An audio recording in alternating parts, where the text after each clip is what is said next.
तो अगला क्वेश्चन है कि जब हम बच्चे को उठाते हैं तो उसमें से हिप साइड से यानी कि कूल्हे के पास से एक क्रैकिंग साउंड आता है। क्या ये नॉर्मल है? क्या ये डेंजरस है? तो इसका आंसर है yes, it can be dangerous. अगर आपको ऐसा महसूस होता है या एक पॉपिंग साउंड आती है जब आप अपने बच्चे को हिप रीजन से उठाते हैं, तो इसका एक रीजन हो सकता है जो कि मेडिकली रेलेवेंट है। आपका बच्चा डीडीएच से सफ़र कर सकता है, जिसका मतलब है डेवलपमेंटल डिस्प्लेजिया ऑफ हिप। इस कंडीशन में जो कूल्हे की हड्डी होती है वो प्रॉपरली जो है सेटल नहीं होती, वहाँ से वो डिसलोकेशन के लिए प्रोन होती है। तो अगर आपका बच्चा कोई भी ऐसी कंडीशन फेस कर रहा है जिसमें आपको लगता है कंटिन्यूसली क्रैकिंग साउंड आ रहा है, तो you should definitely consult your nearest orthopaedician.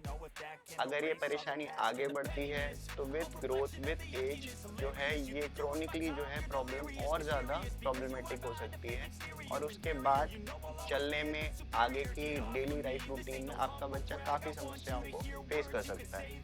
तो please consult your nearest orthopedician. Thank you all.